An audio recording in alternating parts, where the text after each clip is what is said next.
Hello my dear students, welcome back to W2S Academic Brain Current channel. So நீங்க இன்னைக்கு பார்த்துட்டு இருக்கிறது part 5 class 12 physics electrostatics பார்த்துட்டு இருக்கீங்க. ஸோ இதில் நம்ம என்ன பார்க்க போறோம்னா இன்னைக்கு தான் ஒரு பெரிய டெரிவேஷன்லாம் இதுக்குள்ள தான் ஸ்டார்ட் ஆகுதுப்பா. கொஞ்சம் நல்லா தெளிவாக பார்த்து. ஸோ பெரிய டெரிவேஷன் இங்கே ஸ்டார்ட் ஆக போகுது. ஏன்னா அதுக்கு முன்னாடி இந்த electric dipole and electric dipole மொமெண்ட்னு என்னன்னு தெரிஞ்சா தான் உங்களால் வந்து பார்த்துட்டானா அடுத்ததுக்கு போக முடியும். ஸோ ஆஸ் யூஷுவல் எப்போ போல சொல்றது தான். ஸோ யாரெல்லாம் நம்மளோட வீடியோ பார்த்துட்டு இருக்கீங்களோ ஸ்டூடெண்ட்ஸ் தயவு செய்து கையில் ஒரு பென் அண்ட் பேப்பர் வச்சு நோட்ஸ் எழுதிக்காங்க. ஸோ நோட்ஸ் எழுதாம வெறும் வீடியோ மட்டும் பார்த்துட்டு க்ளோஸ் பண்ணீங்கன்னா எல்லாமே மறந்து போயிடும். So let's get back to the topic now. What is electric dipole அப்படின்னு சொல்லி கேட்டாங்கன்னா, when two equal and opposite charges பா, நான் சொல்ற ஸ்டேட்மெண்ட்டை கரெக்டா பார்த்துக்காங்க. ஸோ அப்போ என்னன்னா, two equal and opposite charges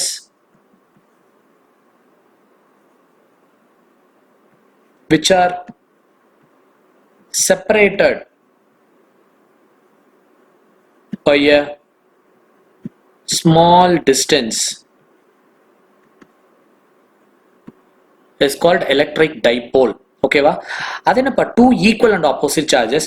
இங்க பிளஸ் 2q இருந்துச்சுன்னா இங்க மைனஸ் 2q இருக்கணும்.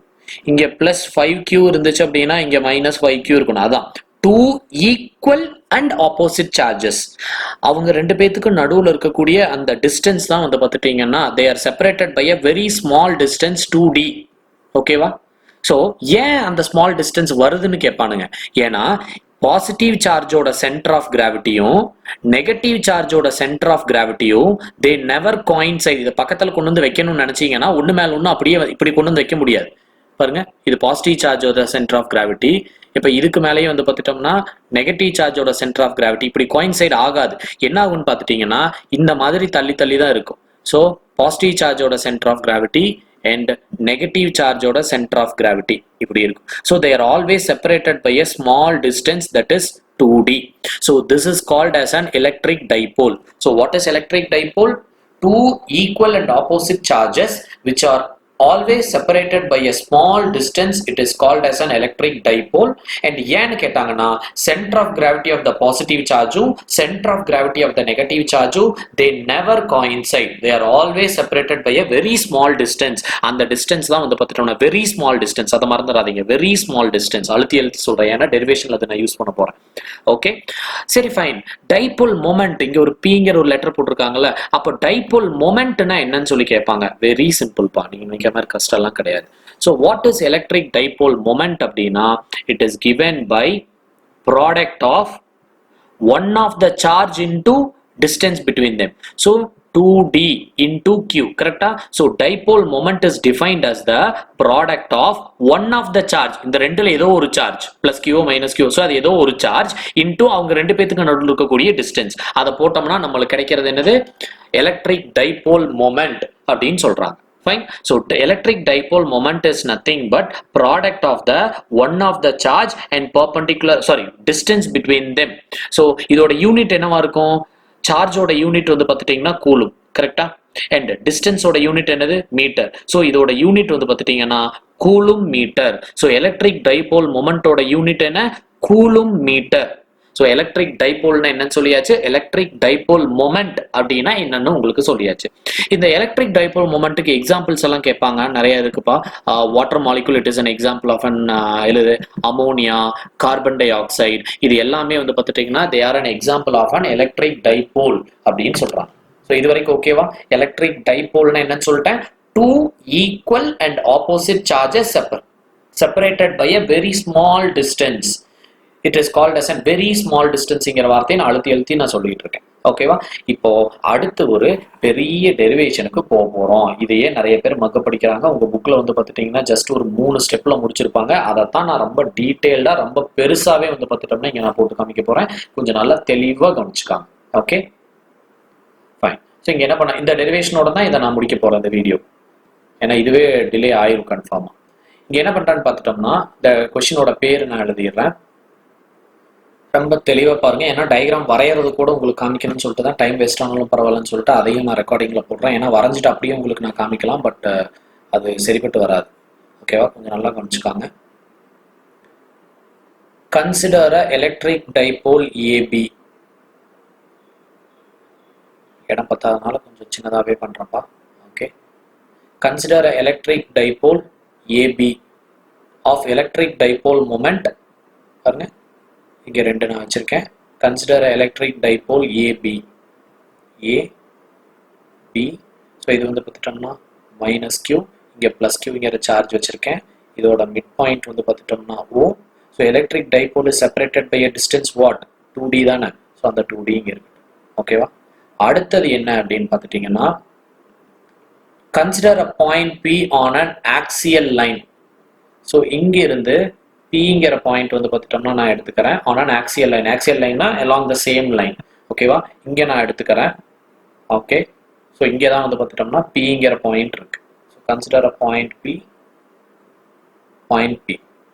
ஓகேவா இந்த இடத்துல எடுத்துர்க்கேன் அப்போ இங்க எலக்ட்ரிக் ஃபீல்ட் எப்படி இருக்கும்னு கேக்குறாங்க சோ நல்லா கவனிங்க B ங்கற இடத்துல என்ன சார்ஜ் வச்சிருக்கேன் plus q ங்கற சார்ஜ் நான் வச்சிருக்கேன் அப்ப எலக்ட்ரிக் ஃபீல்ட் வந்து பார்த்துட்டோம்னா எனக்கு எப்படி இருக்கும் so electric field will be radially outward கரெக்ட்டா இது E1 ன்னு வெச்சுக்கலாம் A ல வந்து பார்த்துட்டோம்னா என்ன சார்ஜ் வச்சிருக்கேன் -q வச்சிருக்கேன் அப்ப அதுக்கு வந்து எனக்கு என்ன இருக்கும் E2 அப்படிங்கற சார்ஜ் வந்து பார்த்துட்டோம்னா இருக்கும் ஓகேவா அடுத்து the distance between O and P அதாவது மிட் பாயிண்ட்ல இருந்து இதுக்குள்ள டிஸ்டன்ஸ் வந்து பார்த்துட்டோம்னா நான் என்ன எடுத்துக்கறேன் இந்த இடத்துல R ன்னு எடுத்துக்கறேன் டோட்டல் டிஸ்டன்ஸ் இத நான் R ன்னு எடுத்துக்கறேன் இப்போ கலர் சேஞ்ச் பண்ணிங்க நான் போடுறேன் கொஞ்சம் நல்லா பாருங்க எனக்கு தேவை எந்தெந்த டிஸ்டன்ஸ் BP டிஸ்டன்ஸ் வேணும் BP சோ BP நமக்கு இங்க என்ன பண்ணிக்கலாம் BP நமக்கு இந்த இடத்துல என்ன வரும் டோட்டல் டிஸ்டன்ஸ் R பா இது ஒரு D இது ஒரு D கரெக்ட்டா சோ அப்ப இங்க இருந்து கணக்கு வெச்சுக்காங்களே இந்த இடத்துல நான் வைக்கிறேன் இங்க இருந்து கணக்கு வெச்சுக்காங்க R minus D போட்டோம்னா எனக்கு BP கிடைச்சிருமா R வந்து இங்க இருந்து கர்சர் மூவ் ஆகுது பாருங்க இங்க இருந்து அதுல இந்த குட்டி D யை கட் பண்ணிட்டோம்னா எனக்கு இங்க இருந்து வந்துருமா BP ஓகேவா இது அதே மாதிரி மேலையும் இங்க நான் எழுதுறேன் பாருங்க AP டிஸ்டன்ஸ் என்னன்னு கேக்குறானுங்க AP ஃபுல்லா இங்க இருந்து இது வரைக்கும் என்னன்னு சொல்லி கேக்குறானுங்க நமக்கு நல்லா தெரியும் இந்த மிட் பாயிண்ட் வரைக்கும் இது வரைக்கும் R இந்த பக்கம் ஒரு குட்டி D இருக்கு அப்ப இது வந்து பார்த்துட்டீங்கன்னா R plus D ஓகேவா இப்ப நான் தேவையானதெல்லாம் நான் இந்த இடத்துல நான் எழுதிக்கிறேன் AB ஓட டிஸ்டன்ஸ் வந்து பார்த்துட்டீங்கன்னா எனக்கு என்னது 2D ஓகேவா அடுத்து வந்து பார்த்துட்டீங்கன்னா BP ஓட டிஸ்டன்ஸ் வந்து பார்த்துட்டீங்கன்னா நமக்கு என்ன கொடுத்திருக்காங்க R minus D and அதே மாதிரி AP ஓட டிஸ்டன்ஸ் எனக்கு என்ன கொடுத்திருக்காங்க R plus D ஓகேவா சோ இது எல்லாமே வந்து பார்த்துட்டோம்னா டிஸ்டன்ஸ் நம்ம இங்க எழுதியாச்சு என்ன கண்டுபிடிக்க சொல்றான் P ங்கற பாயிண்ட்ல B னால எலக்ட்ரிக் ஃபீல்ட் என்னவா இருக்கும் இந்த B ல plus Q ங்கற சார்ஜ் வச்சிருக்கேன்ல அந்த சார்ஜ்னால இந்த P ங்கற பாயிண்ட்ல எலக்ட்ரிக் ஃபீல்ட் E1 என்ன அப்படினு சொல்லி கேக்குறாங்க அதுதான் இங்க நான் ஸ்டேட்மென்ட் எழுத போறேன் கொஞ்சம் நல்லா பாருங்க listen carefully ஸ்டேட்மென்ட் பாருங்க எப்படி எழுதுறேன் பாருங்க electric field due to a charge plus Q at B is given by E1 is equal to என்ன ஃபார்முலா போடுவீங்க 1 by 4 pi epsilon naught இது இங்க எல்லாத்தோட மீடியம் வந்து பார்த்துட்டோம்னா ஏர் தான்ப்பா மீடியம் இந்த எக்ஸ்பெரிமெண்ட் எல்லாமே வந்து பார்த்துட்டீங்கன்னா டோட்டல் ஏர்ல தான் ஸோ மீடியம் வந்து ஏர் ஸோ அதனால தான் 1 by 4 pi epsilon naught என்ன பண்ணிக்கலாம் எலக்ட்ரிக் ஃபீல்டோட ஃபார்முலா என்ன ஞாபகம் இருக்கா போனதுல தானே கண்டுபிடிச்சோம் ஸோ எந்த சார்ஜை பத்தி பேசுறோமோ அந்த சார்ஜ் Q டிவைடட் பை அதுக்கும் இதுக்கும் உள்ள டிஸ்டன்ஸ் BP ஸ்கொயர் கரெக்டா square of the distance between them so இந்த இடத்துல நீங்க வெக்டார் இந்த இடத்துல நீங்க எழுதணும் என்ன வெக்டார் எழுதுவீங்க இந்த இடத்துல வெக்டார் எழுதுறப்போ along எப்படி போகுது இது along BP அப்படின்னு எழுதணும் ஓகேவா ஏன்னா யாரும் பாருங்க BP E1 இப்படி தானே போகுது BP இந்த பக்கம் பார்த்து அதே மாதிரி electric field due to the charge at charge plus Q sorry due to the charge minus Q எங்க வச்சிருக்க minus Q ங்கற சார்ஜ் A ல வச்சிருக்கேன் சோ அது மூலமா கிடைக்கக்கூடிய எலக்ட்ரிக் ஃபீல்ட் at P ஓகேவா it is given by at B okay போட்டாச்சு so it is given by 1 by 4 pi epsilon naught Q charge இங்க போட தேவையில்லப்பா so Q divided by இங்க என்ன போட்டுக்கலாம் PA ஸ்கொயர் ஏன் PA போடுறேன் AP போடக்கூடாது ஏன்னா டிரெக்ஷன் பாருங்க இந்த பக்கம் பார்த்து இருக்குது ஸோ அதனால PA ஸ்கொயர் ஸோ இந்த இடத்துல நீங்க எழுதுறப்ப இந்த வெக்டார் இதை நீங்க எழுதணும் இது வந்து PAன்னு போட்டே ஆகணும் ஓகேவா இது இப்போ இதுல நம்ம வேல்யூஸ் எல்லாம் எழுதலாமா அப்போ E1 ஓட ஆன்சர் நமக்கு இங்க என்ன கிடைச்சிருக்கு 1 by 4 pi epsilon naught Q divided by BP ஓட ஆன்சர் என்ன R minus D the whole square அதே மாதிரி E2 is equal to 1 by 4 pi epsilon naught Q divided by R plus D the whole square okay va so total electric field is given by E1 plus E2. அப்ப இது போட்டா நம்மளுக்கு இங்க என்ன கிடைக்கும் 1 by 4 pi epsilon naught q divided by r minus d the whole square plus 1 by 4 pi epsilon naught இங்க என்ன வரும் q divided by r plus d the whole square. இந்த இடத்துல நீங்க ஒரு ஸ்டேட்மெண்ட் எழுதணும் என்னன்னா E1 and E1 and E2 are equal and opposite in direction. ஓகேவா அப்ப என்ன ஆகும் E1 வந்து எனக்கு இந்த பக்கம் போச்சுன்னா E2 எனக்கு எப்படி போகுது இப்படி போகுதா ஓகேவா ஆப்போசிட் டைரக்ஷன்ல போகுதா அப்ப இங்க மைனஸ் வருது அப்படின்னா எனக்கு இங்கே மைனஸ் வந்துருமா ரைட் சோ இப்போ நீங்க எதை காமனா வெளிய எடுத்துக்கலாம் q divided by 4 pi epsilon naught நான் காமனா வெளிய எடுத்துட்டேனா எனக்கு உள்ளுக்குள்ள இருக்கிறது எனக்கு என்ன மட்டும் தான் இருக்கும் 1 by r minus d the whole square minus 1 divided by r plus d the whole square இது மட்டும் தான் இருக்கும் இது வரைக்கும் ஓகேவா ரைட் இத நோட் பண்ணி வெச்சுக்காங்க எனக்கு ஸ்கிரீனை கிளியர் பண்ணிட்டு என்ன எழுத முடியும் கீழ ஸ்க்ரால் பண்ணி பார்க்கறேன் ஓகே இங்க இருந்து எழுதறதுக்கு நான் பார்க்கறேன் ஓகே சோ இப்போ வந்து பார்த்துட்டோம்னா இங்க நான் இத அப்படியே கண்டினியூ பண்றேன் அந்த இடத்துல இங்க வந்துரும் கொஞ்சம் நல்லா பார்த்துட்டு வாங்க இப்போ என்ன பண்ண போறேன் இத வந்து total electric field is given by q divided by 4 pi epsilon naught இருக்கட்டும் இதுக்கு நான் LCM எடுக்க போறேன் LCM எடுத்தா எனக்கு என்ன வரும் r plus d the whole square minus r minus d the whole square தம்பி நல்லா கவனிச்சிட்டு வாங்க புக்ல போட்டதை விட பல மடங்கு ஸ்டெப்ஸ் நிறைய போட்டு இங்க நான் காமிக்கிறேன் அப்ப எனக்கு இங்க என்ன இருக்கும் r minus d the whole square into r plus d the whole square உங்களுக்கு நல்லா தெரியும் a plus b into a minus b க்கு ஃபார்முலா என்ன 10th ல எல்லாம் படிச்சிருப்பீங்க a square minus b square ஓகேவா இருக்கட்டும் இப்போ இதுக்கும் ஸ்கொயர் இருக்கு இதுக்கும் ஸ்கொயர் இருக்கு அப்ப இதுக்கு எல்லாம் சேர்த்து இந்த இடத்துல ஒரு ஸ்கொயர் போட்டுக்கலாமா அப்ப இந்த ஃபார்முலா இதுக்கு பாக்குற மாதிரியே இருக்கா அப்ப இந்த இடத்துல இந்த மாதிரி நம்ம எழுதிக்கலாமா பாருங்க இந்த இப்படி இருக்கிறத நான் வந்து பார்த்துட்டோம்னா இப்படி எழுதிக்கலாம் அப்ப மேல எக்ஸ்பேண்டும் பண்ணிக்கிறேன் இந்த இடத்துல q divided by 4 pi epsilon naught அப்ப நமக்கு இந்த இடத்துல என்ன இருக்குன்னு பாருங்க இத நான் எக்ஸ்பேண்ட் பண்றேன் r square plus d square plus 2rd ஓகேவா மைனஸ் இத நான் எக்ஸ்பேண்ட் பண்ணனா r square plus d square minus 2rd okay இப்படி இருக்கும் whole divided by இதுக்கு பதிலா நீங்க எப்படி எழுதிக்கலாம் r square minus d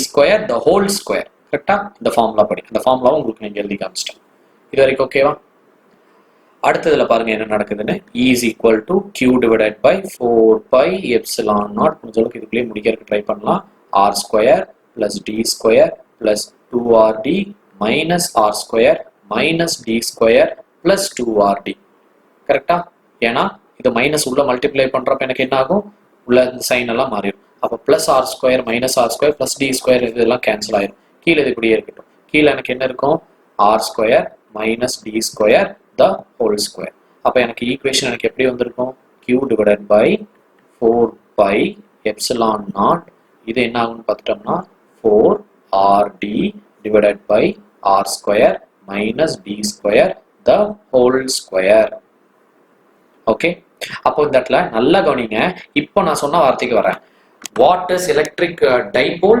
two equal and opposite charges separated by a very small distance அப்ப dA ரொம்ப சின்னது 2dA சின்னது அப்ப d எப்படி இருக்கும் அதை விட சின்னது கரெக்ட்டா அப்ப d is very small அப்படினா இந்த இடத்துல நீங்க சொல்லலாமா so d is very small பாருங்க d is very small when compared to r கரெக்ட்டா அப்போ d can be neglected in denominator so therefore d can be neglected in denominator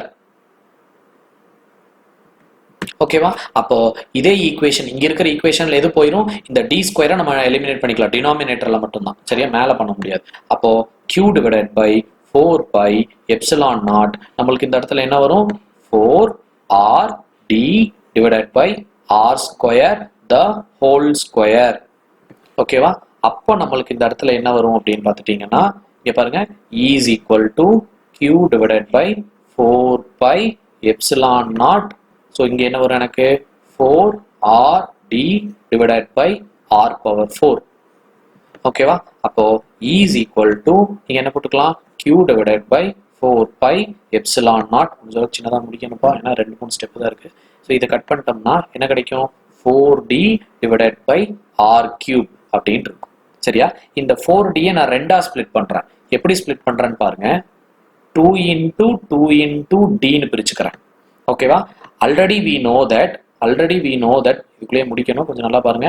dipole மொமெண்டோட formula என்ன? 2dq. அதாவது 2dq வர இடத்துல என்ன போட்டுக்கலாம்? p போட்டுக்கலாம். அப்போ 2dq வர இடத்துல என்ன போட்டுக்கலாம்? நீங்க p போட்டுக்கலாம். அப்போ E is equal to 1 by 4 pi epsilon naught போட்டுட்டு 2d வர இடத்துல 2dq-ஆ, ஸோ 2dq வர இடத்துல என்ன போட்டுக்கலாம்? p நீங்க போட்டுக்கலாம். அது போக இந்த எக்ஸ்ட்ரா ஒரு 2 இருக்கு, அந்த 2 ஒன்றும் பண்ண முடியாது, அப்படியே தான் இருக்கு. So 2p divided by r cube. So இதான் வந்து பார்த்துட்டீங்கன்னா electric field due to an axial லைனோட ஃபைனல் ஆன்சர். ஸோ இது வந்து எப்படி இருக்கும்? பாசிட்டிவ் சார்ஜா இருந்துச்சுன்னா அவுட்வோர்டா இருக்கும், நெகட்டிவ் சார்ஜா இருந்துச்சு அப்படின்னா இன்வோர்டா இருக்கும். இது ரிசல்டன்ட் எலக்ட்ரிக் ஃபீல்டு இதுதான். ஸோ இது வரைக்கும் ஓகேவா? ஸோ தயவு செய்து ஒரு நோட்ல பாருங்க எத்தனை ஸ்டெப் போட்டிருக்காங்க. நீங்க தாராளமா உங்க புக்ல நீங்க செக் பண்ணிக்கலாம். புக்ல எத்தனை ஸ்டெப்ல போட்டிருக்காங்க, நான் எத்தனை ஸ்டெப்ல உங்களுக்கு இங்க நான் டிரைவ் பண்ணி காமிச்சிருக்கேங்கிறது. அப்பதான் உங்களுக்கு தெரியும், அது வரைக்கும் உங்களுக்கு தெரியாது. ஓகேவா? ஸோ இதுதான் வந்து பார்த்துட்டீங்கன்னா ஒரு கம்ப்ளீட் டெரிவேஷன். ஸோ இப்போ ஒரு சின்ன ரீகேப் கொடுத்துட்றேன். எந்த மாதிரி ரீகேப் அப்படின்னு பார்த்துட்டீங்கன்னா கம்ப்ளீட். ஓகே, அதாவது இப்போ வரைக்கும் நம்ம என்னென்ன ஃபார்முலாஸ் எல்லாம் யூஸ் பண்ணியிருக்கோம். ஏன்னா இப்போ இது நிறைய ஃபார்முலாஸ் இப்போ நம்ம யூஸ் பண்ணிட்டோம் இது வரைக்கும். ஸோ அதனால ஒரு டைம் அதை ரீகால் பண்ணிட்டோம்னா அந்த ஃபார்முலாஸ் எல்லாம் உங்களுக்கு ஞாபகம் இருக்கும். அதனால தான் நான் சொல்றேன். ஓகேவா? கொஞ்சம் நல்லா பாருங்க.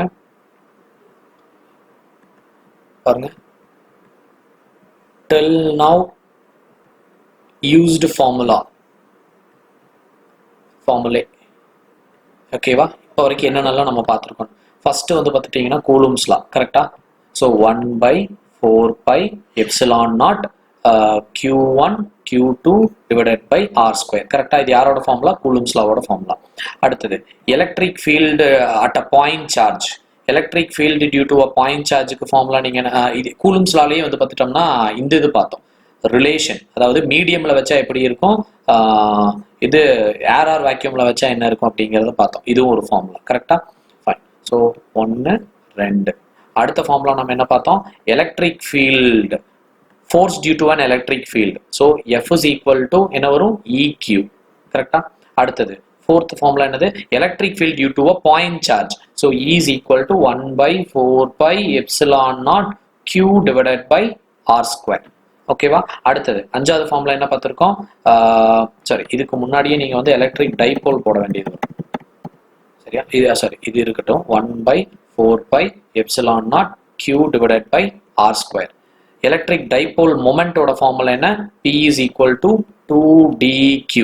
ஓகேவா? அண்ட் சிக்ஸ்த் தான் வந்து பார்த்துட்டோம்னா electric field due to an axial line தான் 1 by 4 pi epsilon naught 2p divided by r cube.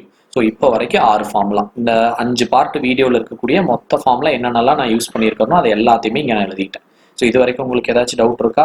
I hope இப்போ வரைக்கும் உங்களுக்கு கிளியராக இருக்கும் நான் நம்பிட்டு இருக்கேன். If there is any doubt, please do let me know, or you can post your comment or question in the comment section. I am always here to help you guys.